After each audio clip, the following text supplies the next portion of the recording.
ഒരു ബലിപെരുന്നാൾ സുദിനവും കൂടി നമ്മളിലേക്ക് സമാഗതമായിരിക്കുകയാണ്.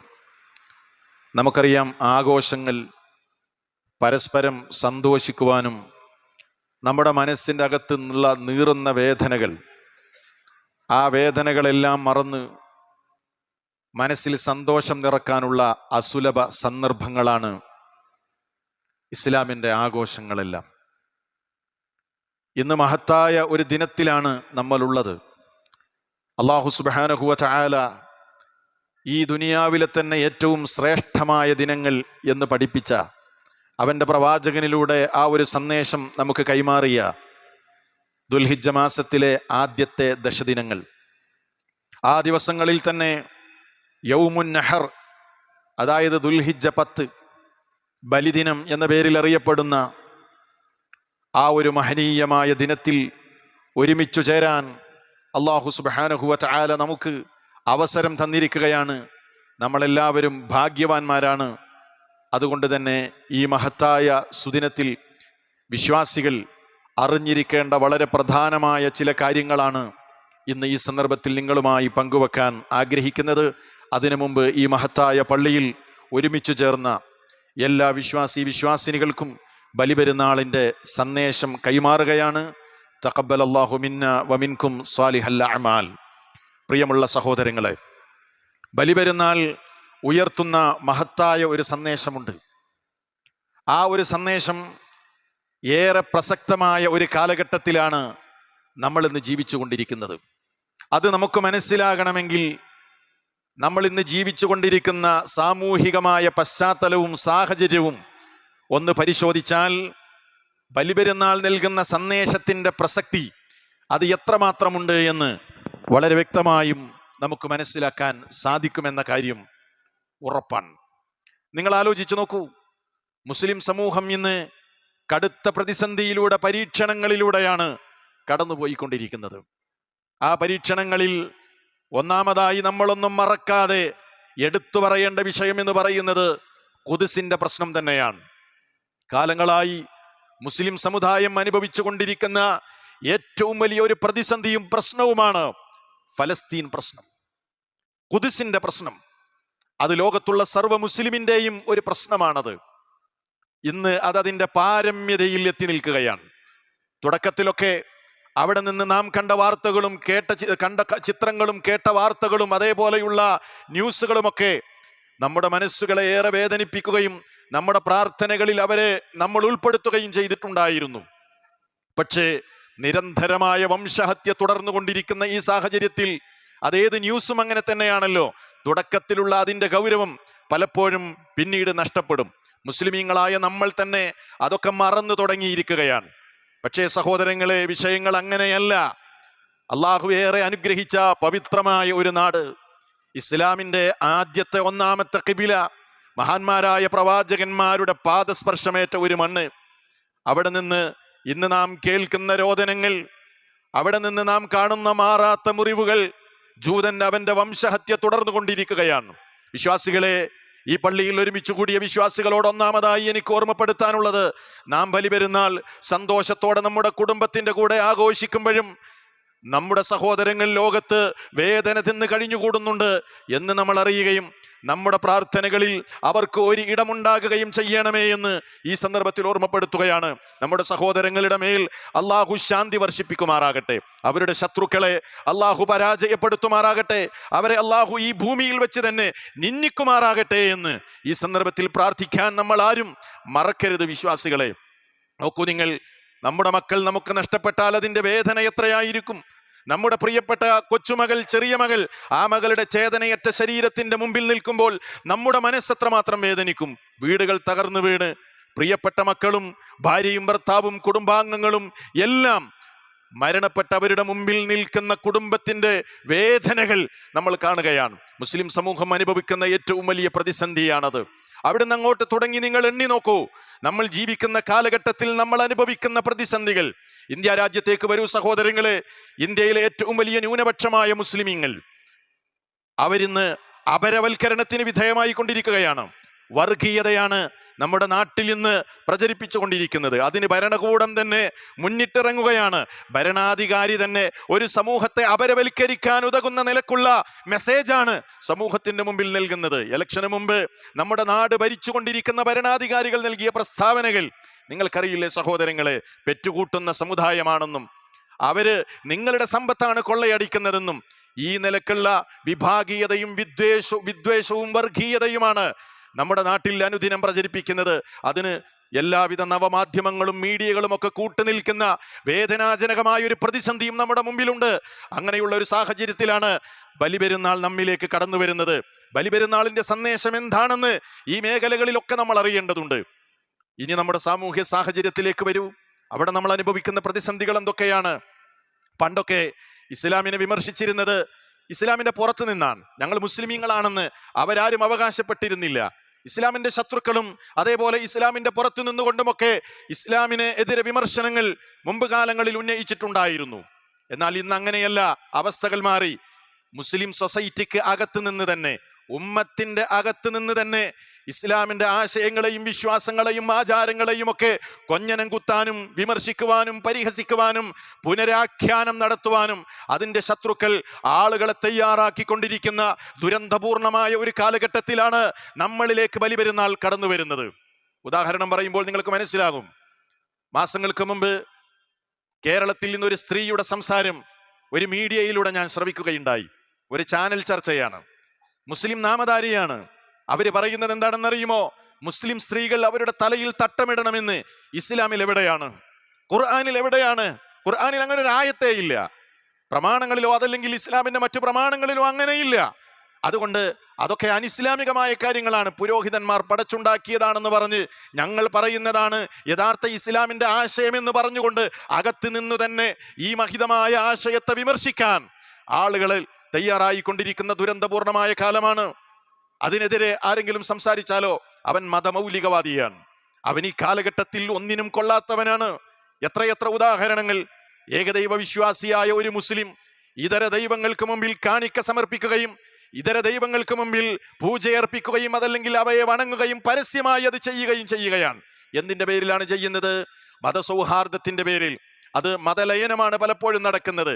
എന്നിട്ടോ ഇതൊക്കെ ഇസ്ലാമിന്റെ ഭാഗമാണ് എന്ന് പറയുകയും ചെയ്യുമ്പോൾ, ഇങ്ങനെയൊക്കെയാണ് ഇസ്ലാം എന്ന് പറഞ്ഞ് അതിനെ ആഖ്യാനം നടത്തുകയും ചെയ്യുമ്പോൾ അതിന്റെ ദുരന്തം എത്രയാണ്!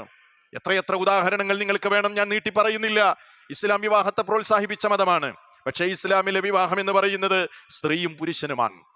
എന്നാൽ ഇപ്പൊ നമ്മൾ കണ്ടുകൊണ്ടിരിക്കുന്നത് എന്താണ്? ന്യൂജൻ എന്ന് പറയുന്ന പുതുതലമുറ, അവര് പെണ്ണിനും വിവാഹം കഴിക്കണമത്രേ. പെണ്ണും വിവാഹം കഴിച്ച് അത് സമുദായത്തിന്റെ പേരും ഇട്ട് അതല്ലെങ്കിൽ സമുദായത്തിന്റെ പേരിലാണ്, എന്നിട്ട് അതിനെ വ്യാഖ്യാനിക്കുകയാണ്. ഇതൊന്നും കുഴപ്പമില്ലാന്നേ, വിവാഹമായാൽ മതി, അതൊക്കെ ഇസ്ലാമിന്റെ വിശാലമായ കാഴ്ചപ്പാടിൽ ഇസ്ലാം അംഗീകരിക്കുന്ന കാര്യമാണെന്ന് പറഞ്ഞ് അതിനെ വ്യാഖ്യാനിച്ചു കൊണ്ടിരിക്കുന്ന ഉമ്മത്ത് നേരിട്ട് കൊണ്ടിരിക്കുന്ന പ്രതിസന്ധികളിൽ ചില പ്രതിസന്ധികളാണ് ഞാൻ സൂചിപ്പിച്ചത്. ഒരുപാടുണ്ട്, ഒരുപാട് കാര്യങ്ങൾ പറയാനുണ്ട്. നിങ്ങൾ ആലോചിച്ച് നോക്കൂ. ഇന്നിപ്പോ കാണുന്നത് എന്താണ്? ഇത് പുതിയ കാലം എന്ന പേരിട്ടുകൊണ്ട്, ഇത് പഴയ കാലമല്ല, പുതിയ കാലമാണ്. എന്നിട്ട് എന്താ പറയുന്നത്? പുതിയ കാലമാണ്. ഇന്നത്തെ കാലഘട്ടത്തിൽ അതൊന്നും പറഞ്ഞുകൂടാ. ഇസ്ലാമിന്റെ ഉള്ള കാര്യങ്ങൾ പോലും പറയുന്നത് ചിലർക്ക് അരോചകമാണ്. ഉമ്മത്തിന്റെ ഉള്ളിൽ നിന്നാണ് ഇത് സംഭവിച്ചു കൊണ്ടിരിക്കുന്നത്. അതെന്താണ്? ഖുർആൻ ദൈവീകമാണ് എന്ന് നിങ്ങൾക്ക് പറയാം, പക്ഷേ ഖുർആൻ മാത്രമാണ് ദൈവീകമെന്ന് നിങ്ങൾ പറയരുത്. അള്ളാഹുവിനെ ആരാധിക്കാം എന്ന് നിങ്ങൾക്ക് പറയാം, പക്ഷെ അള്ളാഹുവിനെ മാത്രം ആരാധിക്കണമെന്ന് നിങ്ങൾ പറയരുത്. ഇസ്ലാം സത്യമാണെന്ന് നിങ്ങൾക്ക് പറയാം, പക്ഷേ ഇസ്ലാം മതം മാത്രമാണ് സത്യമെന്ന് നിങ്ങൾ പറയരുത്. ഇങ്ങനെ വിവാഹം നിങ്ങൾക്ക് പ്രോത്സാഹിപ്പിക്കാം, പക്ഷെ ആണും പെണ്ണും മാത്രമാണ് വിവാഹം ചെയ്യാൻ പറ്റുക എന്ന് നിങ്ങൾ പറയരുത്. അതൊന്നും ഈ പുതിയ കാലത്ത് പറയാൻ കൊള്ളില്ലെന്ന് പറഞ്ഞുകൊണ്ട് ആ നിലക്കുള്ള വിശദീകരണങ്ങൾ വന്നുകൊണ്ടിരിക്കുന്ന കാലഘട്ടം മനസ്സിലാക്കണം. നമ്മൾ ആഗോളതലത്തിലും നാം ജീവിക്കുന്ന നമ്മുടെ ഈ സാമൂഹ്യ പശ്ചാത്തലത്തിലുമൊക്കെ പരീക്ഷണങ്ങളും പ്രതിസന്ധികളും ധാരാളമുണ്ട്. മാതാപിതാക്കൾ ഇന്ന് വലിയ വേദനയിലാണ്. മക്കൾ വഴിവിട്ടു പോയിക്കൊണ്ടിരിക്കുകയാണ്, വഴിതെറ്റുകയാണ്. കൗൺസിലർമാരെയും സൈക്കോളജിസ്റ്റുകളെയും കാണാൻ വേണ്ടി മാതാപിതാക്കൾ അതല്ലെങ്കിൽ രക്ഷിതാക്കൾ ക്യൂ നിൽക്കുന്ന കാലഘട്ടത്തിൽ നമ്മുടെ കേരളത്തിലെ കുടുംബ പശ്ചാത്തലം, കുടുംബത്തിന്റെ ആന്തരികമായ അതല്ലെങ്കിൽ മുസ്ലിം കുടുംബങ്ങളുടെ ഉള്ളറകൾ പലപ്പോഴും ഇന്ന് വളരെ വേദനാജനകമായ അവസ്ഥകളിലൂടെയാണ് പോയിക്കൊണ്ടിരിക്കുന്നത്. രക്ഷിതാക്കളും മക്കളും തമ്മിലുള്ള ബന്ധങ്ങൾ അനുദിനം വഷളായിക്കൊണ്ടിരിക്കുകയാണ്. ഇങ്ങനെ ഈ നിലക്കുള്ള എല്ലാ പശ്ചാത്തലങ്ങളും സാഹചര്യങ്ങളും നമ്മുടെ മുമ്പിലുണ്ട്. ഈ നിലക്കുള്ള ഒരവസ്ഥയിലൂടെ നമ്മൾ കടന്നു പോകുമ്പോഴാണ് ബലിപെരുന്നാൾ ഉയർത്തിപ്പിടിക്കുന്ന മഹിതമായ ഒരു സന്ദേശം, ആ സന്ദേശത്തിന് പ്രസക്തിയേകുന്നത് ഇവിടെയൊക്കെ നമുക്ക് ഉൾക്കാഴ്ച നൽകുന്നതാണ്. മഹാനായ ഖലീലുല്ലാഹി ഇബ്രാഹിം അലൈഹിസ്സലാമിന്റെയും അദ്ദേഹത്തിന്റെ കുടുംബത്തിന്റെയും മെസ്സേജ്. ഏകദേശം 4000 സംവത്സരങ്ങൾക്ക് മുമ്പ് മഹാനായ ഖലീലുല്ലാഹി ഇബ്രാഹിം അലൈഹിസ്സലാം, അദ്ദേഹത്തിന്റെ കുടുംബം, ആ കുടുംബത്തിന്റെ ചരിത്രം, അവർ ഉയർത്തിവിട്ട ത്യാഗോജ്ജലമായ സ്മരണകൾ, അത് അലകടലായി നമ്മുടെ മനസ്സിലേക്ക് വന്നെത്തിക്കൊണ്ടിരിക്കുകയാണ് അല്ലേ? പ്രത്യേകിച്ച് ഹജ്ജ് ചെയ്യുന്ന ഹാജിമാർ ഹജ്ജിന്റെ ഓരോ കർമ്മങ്ങളിലും അവര് മഹാനായ ആ പ്രവാചകനെയും ആ പ്രവാചകന്റെ കുടുംബത്തെയും സ്മരിച്ചു കൊണ്ടിരിക്കുകയാണ്. അവരുടെ ഓരോ സ്മരണകൾ അയവിറക്കിക്കൊണ്ടിരിക്കുകയാണ് എന്ന് നമ്മൾ മനസ്സിലാക്കേണ്ടതുണ്ട്. അതുകൊണ്ട് സഹോദരങ്ങളെ, അല്ലാഹു സുബ്ഹാനഹു വ തആല പറഞ്ഞൊരു കാര്യമുണ്ട്. എന്താണെന്നറിയോ? മഹാനായ ഇബ്രാഹിം അലൈഹിസ്സലാമിലും അദ്ദേഹത്തിന്റെ കുടുംബത്തിലും നിങ്ങൾക്ക് മാതൃകയുണ്ട്. സൂറത്തുൽ മുംതഹനയിൽ 4-ാമത്തെ വചനത്തിൽ അല്ലാഹ് പറഞ്ഞു, ഖദ് കാനത് ലക്കും ഉസ്വത്തുൻ ഹസന ഫീ ഇബ്രാഹിം വല്ലദീന മഅഹു. തീർച്ചയായും നിങ്ങൾക്ക് ഉസ്വത്തുൻ ഹസന, ഏറ്റവും നല്ല മാതൃകയുണ്ട്. ആരിൽ? ഫീ ഇബ്രാഹിമ, മഹാനായ ഖലീലുല്ലാഹി ഇബ്രാഹിം അലൈഹിസ്സലാമിലും വല്ലദീന മഅഹു, അദ്ദേഹത്തിന്റെ കൂടെയുള്ളവരിലും ഏറ്റവും ഉത്തമ മാതൃകയുണ്ട്. എങ്ങനെയാണ് മാതൃകയാകുന്നത്? എങ്ങനെയാണത് പ്രസക്തമായി തീരുന്നത്? മഹാനായ ഖലീലുല്ലാഹി ഇബ്രാഹിം അലൈഹിസ്സലാം ജീവിച്ചത് പരീക്ഷണത്തിന്റെ തീച്ചൂളയിലാണ്. നമ്മളും ഇന്ന് അനുഭവിക്കുന്നത് പരീക്ഷണങ്ങൾ തന്നെയാണ്. കടുത്ത പരീക്ഷണമാണ്. ഒരു വേള നാം അനുഭവിക്കുന്നതിനേക്കാൾ ഏറ്റവും വലിയ പരീക്ഷണത്തിന്റെ തീച്ചൂളയിലാണ് ഖലീലുല്ലാഹി ഇബ്രാഹിം അലൈഹിസ്സലാം ജീവിച്ചത്. പക്ഷേ ആ പരീക്ഷണങ്ങൾ ഓരോന്ന് അഭിമുഖീകരിക്കുമ്പോഴും തന്റെ വിശ്വാസത്തിൽ അണുകിട വ്യതിചലിക്കാതെ വിട്ടുവീഴ്ചയില്ലാതെ ഉറച്ചു നിന്ന മഹാനായ പ്രവാചകനെയാണ്. ഖലീലുള്ളയുടെ ചരിത്രം നമ്മൾ പഠിക്കുമ്പോൾ നമ്മൾ മനസ്സിലാക്കുന്നത്, ഇന്ന് നമ്മൾ ഏതൊരു പ്രയാസം അനുഭവിക്കുന്നുവോ അതേ സാമൂഹികമായ സാഹചര്യങ്ങളൊക്കെ ഖലീലുല്ലാഹി ഇബ്രാഹിം അലൈഹിസ്സലാമിന്റെ കാലഘട്ടത്തിൽ ഉണ്ടായിരുന്നു. ഭരണകൂട ഭീകരതയുണ്ടായിരുന്നു. നാട്ടിൽ നിന്നുള്ള സർവ്വജനങ്ങളുടെയും എതിർപ്പുകൾ ഉണ്ടായിരുന്നു. സ്വന്തം വീട്ടിൽ നിന്ന് പിതാവിന്റെ പോലും എതിർപ്പ് സഹിച്ചുകൊണ്ടാണ് ആ പ്രവാചകൻ പ്രബോധനം തുടങ്ങിയത് ഇല്ലേ? വളർന്നു വലുതായി, പ്രബോധനത്തിന്റെ ആഹ്വാനം ലഭിച്ചു. സ്വന്തം വീട്ടിൽ നിന്ന് ആരംഭിക്കുന്നു. യാ ബത്തി ലിമ തഅബുദു മാ ലാ യസ്മഉ വലാ യുബ്സിറു വലാ യുഗ്നി അൻക ശൈആ. എന്റെ പിതാവേ, എന്തിനാണ് നിങ്ങൾ ഒരു ഉപകാരവും ഉപദ്രവമോ നിങ്ങൾക്ക് ചെയ്യാത്ത, ഒന്നിനും കഴിയാത്ത ഈ വിഗ്രഹങ്ങളെ നിങ്ങൾ ആരാധിക്കുന്നത്? ഇബ്രാഹിം നബി അലൈഹിസ്സലാം വാപ്പാനോട് ചോദിച്ചതാ. യാ അബത്തി, വളരെ സ്നേഹവാത്സല്യത്തോടു കൂടെയാണ് ചോദിച്ചത്. അവിടെ മുതൽ ഖലീലുല്ലാഹി ഇബ്രാഹിം അലൈഹിസ്സലാം പ്രയാസം അനുഭവിച്ചു. എന്താ അനുഭവിച്ചത്? വാപ്പ പറഞ്ഞു മോനോട്, വീട്ടിൽ നിന്ന് ഇറങ്ങിക്കോ. ആട്ടിയോടിക്കപ്പെടുകയാണ്. ഒരു മകന്, അതല്ലെങ്കിൽ വാപ്പ ഒരു യുവാവിനെ വീട്ടിൽ നിന്ന് ഇറക്കി വിട്ടാൽ അതിനേക്കാൾ വലിയ മറ്റൊരു പ്രതിസന്ധി ഉണ്ടോ ഒരു യുവാവിനെ സംബന്ധിച്ചിടത്തോളം? ആലോചിച്ചു നോക്കൂ. പ്രതിസന്ധി അവിടെ ആരംഭിക്കുകയാണ്. എന്നിട്ടോ വിവാഹം കഴിക്കുന്നു, മക്കളില്ല. കാലങ്ങളായി, ഒരുപാട് വർഷങ്ങളായി മക്കളില്ലാതെ വാർദ്ധക്യത്തിലെത്തുകയാണ്. അവസാനം കരഞ്ഞു കലങ്ങിയ കണ്ണുമായി, തപിക്കുന്ന മനസ്സുമായി അള്ളാഹുവിനോട് നിരന്തരമായി പ്രാർത്ഥിക്കുകയാണ്, അള്ളാഹുവേ എനിക്കൊരു സന്താനത്തെ നൽകണമേ എന്ന്. നോക്കൂ നിങ്ങൾ, ആ കാലഘട്ടങ്ങളിലൊക്കെ സന്താനമില്ലാതെ പരീക്ഷിക്കപ്പെടുമ്പോഴും ക്ഷമയോടെ പിടിച്ചു നിൽക്കുകയാണ് ഖലീലുല്ലാഹി ഇബ്രാഹിം അലൈഹിസ്സലാം. അങ്ങനെ സന്താനം കിട്ടി. ചരിത്രം നിങ്ങൾക്കറിയാലോ. ആ സന്താനത്തെ എന്ത് വേണം?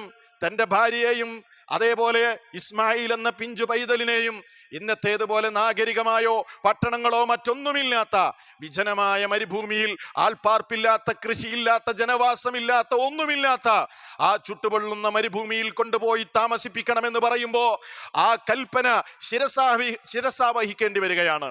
അവിടെയും നിങ്ങൾ നോക്കൂ, പരീക്ഷണമാണ് നമുക്ക് കാണാൻ കഴിയുന്നത്. അതെ, അവിടെ ഭാര്യയെയും മകനെയും പാർപ്പിച്ച് തിരിച്ചു നടക്കുകയാണ് ഇബ്രാഹിം നബി അലൈഹിസ്സലാം.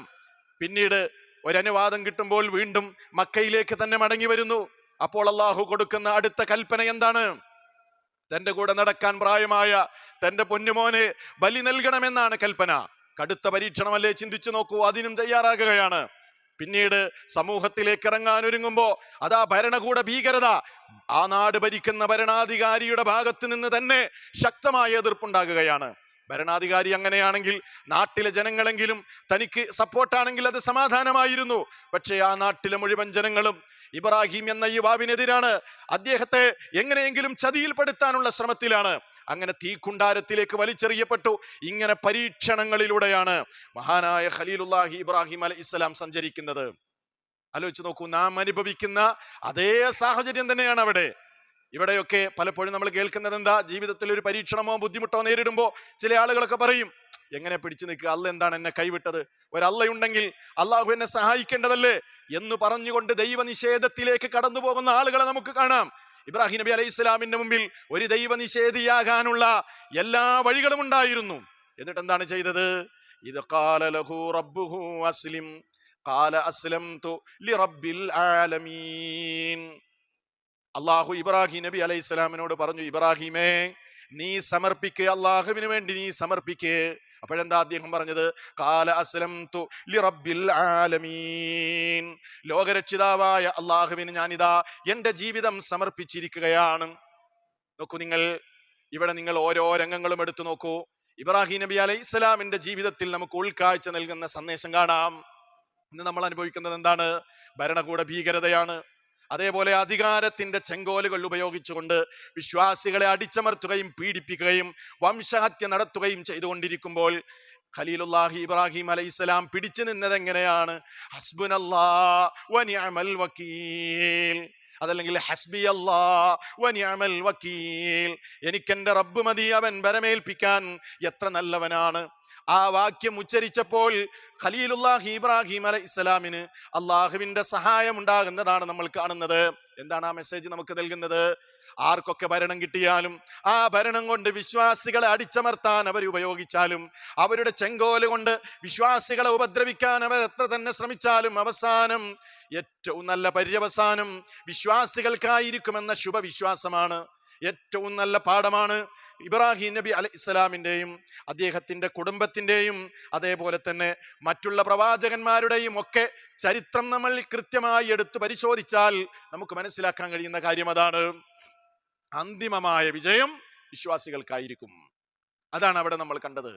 ഇനി നോക്കൂ നിങ്ങൾ, രക്ഷിതാക്കൾ മക്കൾ വഴിതെറ്റുന്നു എന്ന വേദന കൊണ്ട്, അതല്ലെങ്കിൽ മക്കൾ വഴിതെറ്റിപ്പോകുന്നു എന്ന പ്രയാസം കൊണ്ട് നിസ്സംഗരായി നിൽക്കുന്ന മാതാപിതാക്കൾ, അവർക്ക് ഇബ്രാഹിം എന്ന പിതാവിൽ മാതൃകയില്ലേ? എന്താ ഇബ്രാഹിം നബി അലൈഹി സ്വലാം ചെയ്തത്? ഹാജറിനെയും ഇസ്മായിലിനെയും മക്കയിൽ കൊണ്ടുപോയി താമസിപ്പിക്കുക മാത്രമല്ല ചെയ്തത്, മറിച്ച് എന്തു പറഞ്ഞാലും അനുസരിക്കാൻ പാകത്തിലുള്ള മനസ്സിന്റെ ഉടമകളായി അവരെ വളർത്തിക്കൊണ്ടുവരാനാണ് ഇബ്രാഹിം നബി അലൈഹി സ്വലാം ശ്രമിച്ചത്. അതിനാവശ്യമായ തർബിയത്ത് കൊടുത്തു. അപ്പോഴാണ് എന്തു പറയുമ്പോഴും ദൈവികമായ കൽപ്പനയാണെങ്കിൽ വാപ്പാനെ അനുസരിക്കുന്ന ഭാര്യയും മകനുമായി നമുക്കവിടെ കാണാൻ കഴിയുന്നത് അല്ലേ? ആൾ താമസമില്ലാത്ത മരുഭൂമിയിൽ കൊണ്ടുവന്ന് താമസിപ്പിക്കുമ്പോ ഹാജർ ചോദിക്കുന്നുണ്ട്, ആ അല്ലാഹു അമറക ബിഹാദാ, അള്ളയാണോ കൽപ്പിച്ചത്? ഇബ്രാഹിം, അള്ള പറഞ്ഞിട്ടാണോ? അതെ, അള്ളയാണ് കൽപ്പിച്ചത്. ഇപ്പൊ എന്താ പറഞ്ഞത്? എങ്കിൽ അള്ളാഹു ഞങ്ങളെ പാഴാക്കില്ല. വളർന്നു വലുതായി, മോനെ, യാ ബുനയ്യ ഇന്നി അറാ ഫിൽ മനാമി അന്നി അദ്ബഹുക ഫൻദുർ മാദാ തറാ, മോനെ, ഞാൻ ഇന്നലെ സ്വപ്നം കണ്ടു, നിന്നെ അറുക്കണമെന്നാണ് അള്ളാഹുവിന്റെ കൽപ്പന. ഫൻദുർ മാദാ തറാ, നീ ഒന്ന് ചിന്തിച്ചിട്ട് നിനക്ക് എന്താണ് തോന്നുന്നത് എന്ന് വാപ്പാനോട് പറയൂ മോനെ. എന്താണ് ആ മകൻ പറഞ്ഞത്? ചിന്തിക്കാൻ വരെ സമയമെടുത്തില്ല. യാ അബതി ഫഅൽ മാ തുഅ്മർ സതജിദുനി ഇൻഷാ അല്ലാഹു മിനസ് സാബിരീൻ. വാപ്പാ, അല്ല പറഞ്ഞതല്ലേ, അതുകൊണ്ട് എനിക്കത് പ്രശ്നമല്ല വാപ്പാ, നിങ്ങളത് ചെയ്തേക്ക് എന്നാണ് മഹാനായ ഖലീലുല്ലാഹി ഇബ്രാഹിം അലൈഹി ഇസ്ലാം. നോക്കൂ നിങ്ങൾ, ഇബ്രാഹിം നബി അലൈഹി ഇസ്ലാമിനോട് മകൻ ഇസ്മായിൽ അലൈഹി ഇസ്ലാം പറയുന്നത്. എന്നാൽ ഇന്നാണെങ്കിലോ നമ്മുടെ മക്കൾ എന്താണ് ചെയ്തുകൊണ്ടിരിക്കുന്നത്? ദൈവീകമായ നിയമങ്ങളെ കുറിച്ച് പഠിക്കാനോ അള്ളാഹുവിന്റെ കിതാബിനെ കുറിച്ച് കൂടുതൽ അറിയാനോ ശ്രമിക്കാതെ ആരൊക്കെയോ ചവച്ചു തുപ്പിയ ചില ഇസങ്ങളിലേക്ക്, ചില ഭൗതികമായ ആശയങ്ങളിലേക്ക്, ആദർശങ്ങളിലേക്ക് കടന്നുപോയിക്കൊണ്ടിരിക്കുകയാണ് ന്യൂജൻ പുതുതലമുറ. അള്ളാഹു പറഞ്ഞത് കേൾക്കാനോ അനുസരിക്കാനോ തയ്യാറാകുന്നില്ല. വലിയ പാഠമല്ലേ? നിങ്ങൾ നോക്കൂ, മതേതരനാണെന്ന് ചമയാൻ വേണ്ടി, ഞാൻ ഏറ്റവും വലിയ മതേതരനാണെന്ന് വരുത്തി തീർക്കാൻ വേണ്ടി സർവ്വതിന്റെ മുമ്പിലും കുമ്പിടുന്ന ആധുനിക മുസ്ലിം അവൻ മനസ്സിലാക്കണം, മഹാനായ ഖലീലുല്ലാഹി ഇബ്രാഹിം അലൈഹി ഇസ്ലാം എന്ന പ്രബോധകൻ ആ പ്രബോധനം നിർവഹിച്ചു കൊണ്ടിരിക്കുന്നതിനിടയിൽ ഒരാണുകിട വിശ്വാസ രംഗത്ത് ഒരാൾക്ക് മുമ്പിലും കുമ്പിടാതെ തന്റെ വിശ്വാസത്തിൽ ഏത് പ്രതിസന്ധി വരുമ്പോഴും ഉറച്ചു നിന്ന ഖലീലുള്ളയുടെ ആ മാതൃകയാണ് മുസ്ലിം നാമധാരികൾ പഠിക്കേണ്ടത്. അതല്ലാതെ എല്ലാറ്റിനു മുമ്പിലും കുമ്പിടുകയല്ല അല്ലേ? പല അഡ്ജസ്റ്റ്മെന്റുകളുമായി അവിടുത്തെ ആ പ്രവാചകന്റെ ജനത അദ്ദേഹത്തിന്റെ മുമ്പിൽ വരികയുണ്ടായി. അവരോടൊക്കെ പറഞ്ഞത്, ശരി, ഈ നാടിന്റെ നന്മക്കും ഒരു അഡ്ജസ്റ്റ്മെന്റിനും വേണ്ടി ഞാൻ നിങ്ങളുടെ ആരാധ്യന്മാരോട് ഒന്ന് സഹകരിക്കാൻ തയ്യാറാണ് എന്നല്ല പറഞ്ഞത്. മറിച്ച് അവർ പറഞ്ഞത് എന്താണ്? ഇത് ഖാലൂ ലിഖൗമിഹിം ഇന്നാ ബുറാഉ മിൻകും വമിമ്മാ തഅബുദൂന മിൻ ദൂനില്ലാഹ്. എന്താ പറഞ്ഞത്? ഇത് ഖാലു, അവർ പറഞ്ഞു, ലിഖൗമിഹിം, ആ ജനതയോട്, ഇന്നാ ബുറാഉ മിൻകും, നിങ്ങളോട് ഞങ്ങൾ ഇതാ ഒഴിവായിരിക്കുകയാണ്, വമിമ്മാ തഅബുദൂന മിൻ ദൂനില്ലാഹ്, അള്ളാഹുവിന് പുറമെ നിങ്ങൾ ആരാധിച്ചു കൊണ്ടിരിക്കുന്ന ആരാധ്യന്മാരോടും ആ വിശ്വാസ രംഗത്ത് നിങ്ങളുടെ നിലപാടിനോടും ഞങ്ങൾ ഇതാ ഒഴിവാണ്, അതിനോട് സഹകരിക്കാൻ ഞങ്ങളില്ല എന്നാണ് മഹാനായ ഖലീലുല്ലാഹി ഇബ്രാഹിം അലൈഹിസ്സലാമും അവിടുത്തെ വിശ്വാസികളും ആ ജനതയോട് പറഞ്ഞത്. നോക്കൂ നിങ്ങൾ, മതം കുറ്റമറ്റ രീതിയിൽ ആചരിക്കുന്നവരെ മൗലികവാദികൾ എന്ന് ചിത്രീകരിക്കുന്ന ആ നിലക്ക് വിളിച്ച് പരിഹസിക്കുന്ന ആളുകൾ ഏത് കാലഘട്ടത്തിലും അവർ ഓർക്കേണ്ട ഒരു കാര്യമുണ്ട്. ഏത് പ്രതിസന്ധി വരുമ്പോഴും വിട്ടുവീഴ്ചയില്ലാതെ ആദർശത്തിൽ അടിയുറച്ചു നിന്ന ഖലീലുല്ലാഹി ഇബ്രാഹിം അലൈഹിസ്സലാം കടുത്ത താക്കീതാണ് അത്തരം പരിഹാസം നടത്തുന്ന ആളുകൾക്ക് നൽകുന്നത് എന്ന കാര്യവും അവർ മറക്കരുത്. ഇങ്ങനെ എല്ലാ മേഖലയിലും ഉന്നതമായ ഒരു മെസ്സേജാണ് ബലിപെരുന്നാൾ നമുക്ക് നൽകുന്നത്. ഇന്ന് നമ്മൾ കാണുന്നത് എന്താണ്? മതത്തിന്റെ പേരിൽ, ഒരു വേള ഇസ്ലാമിന്റെ പേരിൽ തന്നെ ചില ആളുകൾ പ്രചരിപ്പിക്കുന്നത് എന്താണ്? ലോകം മുഴുവനും നിയന്ത്രിക്കുന്നത് ചില ഔലിയാക്കൾ എന്ന് പേരിട്ട ആളുകൾ അത്രേ. അതേപോലെ മരിച്ചവരെ ജീവിപ്പിക്കുകയും ലോകം മാറ്റുകയും ജനങ്ങളുടെ പ്രതിസന്ധികൾക്ക് പരിഹാരം നൽകുകയും ഒക്കെ ചെയ്യുന്നത്, ലോകം നിയന്ത്രിക്കുന്നത് വരെ ആകാശ ലോകത്ത് പാറി പറന്നുകൊണ്ടിരിക്കുന്ന ഫ്ലൈറ്റുകൾ നിയന്ത്രിക്കുന്നത് ഇതെല്ലാം ചില ഔലിയാക്കളാണെന്നും ചില അർവാഹുകളാണെന്നും ചില പുരോഹിതന്മാര് പ്രചരിപ്പിക്കുമ്പോ ഖലീലുല്ലാഹി ഇബ്രാഹിം അലൈഹിസ്സലാം അവിടെയും കനത്ത താക്കീത് നൽകുന്നത് നമുക്ക് കാണാം. നോക്കൂ നിങ്ങൾ, അദ്ദേഹത്തിന്റെ കാലഘട്ടത്തിലെ ജനങ്ങളും ഇങ്ങനെയൊക്കെ സമാനമായ വിശ്വാസങ്ങൾ വെച്ച് പുലർത്തിയിരുന്നു. രോഗം മാറ്റുന്നത് ചില ദേവതകളാണ്, അതെങ്കിൽ ചില ആരാധ്യന്മാരാണ്, മരിപ്പിക്കുന്നതും ജീവിപ്പിക്കുന്നതും ചില ആരാധ്യന്മാരാണ് എന്നൊക്കെ അവർ വിശ്വസിച്ചപ്പോ അവരോട് മഹാനായ ഖലീലുള്ള പറഞ്ഞ ചില വാചകങ്ങളാണ് തുടക്കത്തിൽ ഞാൻ നിങ്ങളെ ഓതി കേൾപ്പിച്ചത്. എന്താണ് മഹാനായ ഖലീലുള്ള പറഞ്ഞത്? അല്ലദീ ഖലഖനീ ഫഹുവ യഹ്ദീൻ. എന്റെ റബ്ബാരാണെന്നറിയുമോ? അവൻ എന്നെ സൃഷ്ടിക്കുകയും എനിക്ക് വഴി കാണിച്ചു തരികയും ചെയ്യുന്നവനാണ്. ഇനി പറയുന്ന വാചകങ്ങൾ നോക്കൂ നിങ്ങൾ. വല്ലദീ ഹുവ യുത്ഇമുനീ വയസ്കീൻ. അവനാണ് എനിക്ക് അന്നം നൽകുന്നത്, എനിക്ക് പാനീയങ്ങൾ നൽകുന്നതും, അവനാണ് എന്നെ കുടിപ്പിക്കുന്നതും, എന്റെ റബ്ബാണ്. എന്നിട്ട് പറയുന്നു, ഇദാ മരിദതു ഫഹുവ യശ്ഫീൻ. ഞാൻ രോഗിയായാൽ എന്റെ രോഗം മാറ്റുന്നതും ഏതെങ്കിലും ദൈവമല്ല, ദേവതകളല്ല, ഏതെങ്കിലും ആരാധ്യന്മാരല്ല, എന്റെ റബ്ബായ അള്ളയാണ് എന്റെ രോഗം മാറ്റുന്നത്. വല്ലദീ യുമീതുനീ സുമ്മ യുഹീൻ. ഇനി ഞാൻ മരിച്ചാൽ എന്നെ വീണ്ടും ജീവിപ്പിക്കുന്നതും എന്റെ റബ്ബാണ്. അതുകൊണ്ട് എന്നെ മരിപ്പിക്കുന്നതും പിന്നെ എനിക്ക് പുനരുദ്ധാനം ഉണ്ടാക്കുന്നതും എന്റെ റബ്ബ് മാത്രമാണ്. എന്നിട്ട് അല്ലാഹു സുബ്ഹാനഹു വ തആല അദ്ദേഹത്തിന്റെ ഒരു വാചകം തുടർന്ന് പറയുന്നത് ഇങ്ങനെയാണ്: വല്ലദീ അത്മഉ അൻ യഗ്ഫിറ ലീ ഖതീഅതി യൗമദ്ദീൻ. നാളെ എല്ലാവരെയും ഒരുമിച്ച് കൂട്ടുന്ന ദിനം എന്റെ പാപങ്ങൾ എന്റെ റബ്ബ് എനിക്ക് പൊറത്തു തരുമെന്ന പ്രതീക്ഷയാണ് എനിക്കുള്ളത് എന്നാണ് ആ ജനങ്ങളോട് ഖലീലുല്ലാഹി ഇബ്രാഹിം അലൈഹിസ്സലാം പറഞ്ഞത്. ആലോചിച്ച് നോക്കൂ, നമ്മുടെ സഹോദരങ്ങളായ ഹാജിമാര് ഹജ്ജിന്റെ ഓരോ കർമ്മങ്ങൾ ചെയ്തുകൊണ്ടിരിക്കുകയാണല്ലോ ഇപ്പോൾ. ഏതെങ്കിലും ഒരു ഹജ്ജിന്റെ കർമ്മത്തിൽ ഖലീലുള്ളയായ ഇബ്രാഹിം അലൈഹിസ്സലാമിനോടുള്ള ഒരു പ്രാർത്ഥന പോലും നമുക്ക് കാണാൻ കഴിയില്ല, ഒരു സഹായതേട്ടം പോലും നമുക്ക് കാണാൻ കഴിയില്ല. മറിച്ച് എല്ലായിടത്തും ഹാജിമാര്, ഏകദൈവ വിശ്വാസികളായ ഹാജിമാര് വിളിച്ചു പറയുന്നത് എന്താണ്?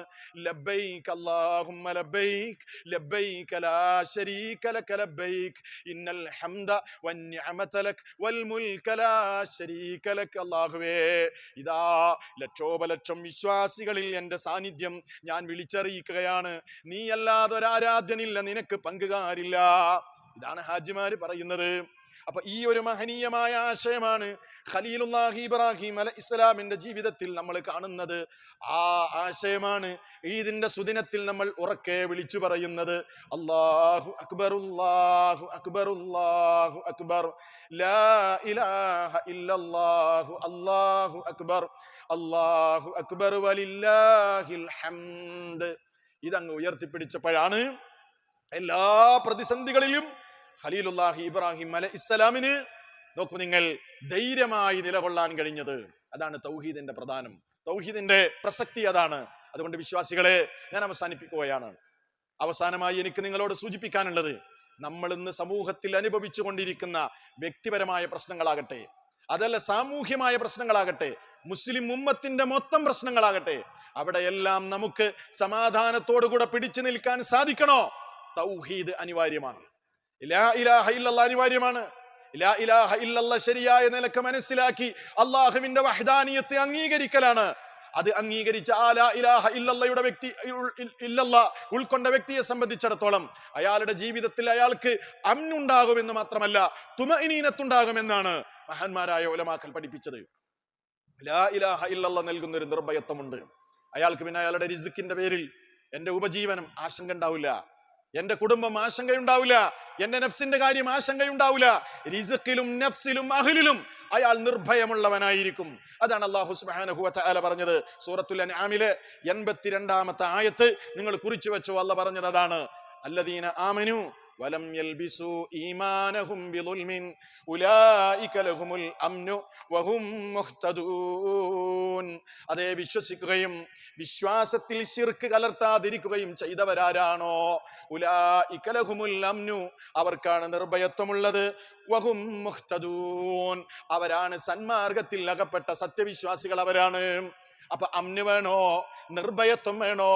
ഖലീലുള്ളാഹി ഇബ്രാഹിം നബി അലൈഹിസ്സലാം ഭരണകൂട ഭീകരതയും നാട്ടുകാരുടെ ആക്രമണങ്ങളും വാപ്പാന്റെ ഉപദ്രവവും എല്ലാ കടുത്ത പരീക്ഷണങ്ങളും നേരിട്ടത് ലാ ഇലാഹ ഇല്ലല്ലാഹ് എന്ന കലിമത്തു തൗഹീദ് അതിന്റെ പ്രബോധകനായി മാറിയപ്പോഴാണ്, അത് ഉൾക്കൊണ്ടപ്പോഴാണ്. അതാണ് അമ്നിന്റെ അടിസ്ഥാനം. അതാണ് ഖുവ്വത്തുൻ നഫ്സ്, നമ്മുടെ മനസ്സിന് ശക്തി പകരുന്നതും അതാണ്. ലാ ഇലാഹ ഇല്ലല്ലാഹ് ഉൾക്കൊണ്ടാൽ അവന് ലഭിക്കുന്ന നേട്ടം എന്താണ്? അവന്റെ മനസ്സിൽ റജാ ഉണ്ടാകും, അള്ളാഹിനെ സംബന്ധിച്ചുള്ള പ്രതീക്ഷയുണ്ടാകും. മാത്രമല്ല വത്തിഖ, അവന്റെ മനസ്സിൽ ഒരു സ്ഥൈര്യമുണ്ടാകും. വത്തവക്കുൽ, അവൻ അല്ലാഹുവിൽ ബരമേൽപ്പിക്കാനുള്ള മനസ്സുണ്ടാകും. അള്ളാഹുവിന്റെ ഏതേത് വിധികൾ വന്നാലും ആ വിധിയിൽ അവൻ തൃപ്തിയടയും. വസ്സബ്റു അലാ ബലാഇഹി, അവന് പരീക്ഷണങ്ങൾ ഉണ്ടായാൽ ക്ഷമിക്കാൻ അവന് കഴിയും. വല്ലിസ്തിഗ്നാഉ അൻ ഖൽഖിഹി, അവന്റെ മറ്റുള്ള സൃഷ്ടികളെ ആശ്രയിക്കാതെ ജീവിക്കാൻ അവന് സാധിക്കുമെന്ന് മാത്രമല്ല, അവന് എന്തെങ്കിലും ഒരു മുസീബത്ത് ഇറങ്ങിയാൽ അവൻ ആകുലപ്പെടുകയില്ല, മറിച്ച് അത് നീക്കിത്തരാൻ അള്ളാഹുവിനോട് ആത്മാർത്ഥമായി അവൻ ദുആ ചെയ്യുന്നു. അതാണ് തൗഹീദിന്റെ പ്രാധാന്യം. തൗഹീദാണ് ലോകത്ത് സമത്വം വിഭാവനം ചെയ്യുന്നത്. എല്ലാ സൃഷ്ടികളും ഒരേപോലെയാണ്. നബി സല്ലല്ലാഹു അലൈഹി വസല്ലം അറഫാ ഖുത്ബയിലും അതാണല്ലോ പറഞ്ഞത്, എല്ലാ സൃഷ്ടികളും സമന്മാരാണ്. അറബികൾക്ക് അനറബികളെക്കാൾ പ്രത്യേകതയില്ല, കറുത്തവന് വെളുത്തവനേക്കാൾ പ്രത്യേകതയില്ല. എല്ലാവരും റബ്ബിന്റെ പടപ്പുകളാണ്, എല്ലാവരുടെയും റബ്ബ് ഒരുവനാണ്. ഇന്ന റബ്ബക്കും വാഹിദ്, നിങ്ങളുടെ റബ്ബ് ഏകനാണ്. ഇന്ന അബാക്കും വാഹിദ്, നിങ്ങളുടെ വാപ്പ ഒരാളാണ്. നിങ്ങളെല്ലാവരും ആദമിൽ നിന്നാണ്, ആദം മണ്ണിൽ നിന്നാണ്. അതുകൊണ്ട് ഒന്നിന്റെ പേരിലും നിങ്ങൾ അഹങ്കരിക്കരുത് ജനങ്ങളെ. എത്ര സുന്ദരമായ സന്ദേശമാണ് തൗഹീദ് ലോകത്തിന്റെ മുമ്പിൽ സമർപ്പിക്കുന്നത്. അതുകൊണ്ട് ഈ സന്ദേശം ഉയർത്തിപ്പിടിക്കുക. ലാ ഇലാഹ ഇല്ലല്ലാഹ് മനസ്സിലാക്കാത്ത ആളുകൾക്ക് അത് എത്തിച്ചു കൊടുക്കാൻ നമുക്ക് ഈദിന്റെ സന്ദേശം പ്രചോദനമാകണം. ശിർക്ക് ചെയ്യുന്നവർക്ക് താക്കീത് നൽകാൻ, ഗുണകാംക്ഷയോടെ താക്കീത് നൽകാൻ നമുക്ക് സാധിക്കണം. ഇബ്രാഹിം നബി അലൈഹി ഇസ്ലാമിന്റെ ജീവിതം അങ്ങനെയാണ്. വാപ്പ ശിർക്ക് ചെയ്തപ്പോഴും വാപ്പയോട് കയർക്കുകയല്ല ചെയ്തത്, അതല്ലെങ്കിൽ വാപ്പയുടെ മനസ്സ് വേദനിപ്പിക്കുന്ന നിലക്ക് സംസാരിക്കുകയല്ല ചെയ്തത്. മറിച്ച് എന്താ പറഞ്ഞത്? വാപ്പാ, നിങ്ങളിങ്ങനെ ഈ രൂപത്തിലുള്ള വിഗ്രഹങ്ങളെയും മറ്റുമൊക്കെ ആരാധിച്ചു കഴിഞ്ഞാൽ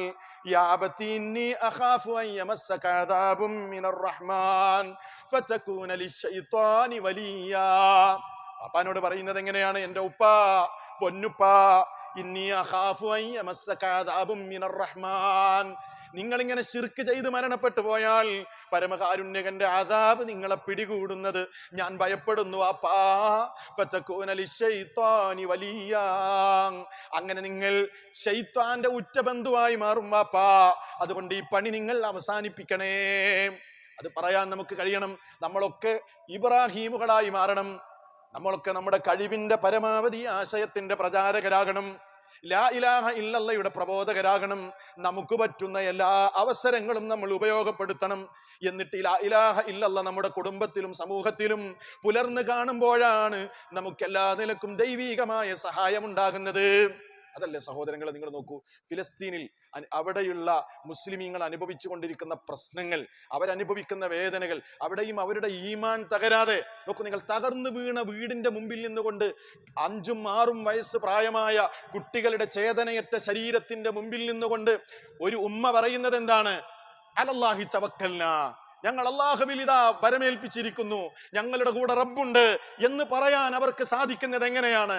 ലാ ഇലാഹ ഇല്ലല്ലയുടെ മഹത്വമാണ്.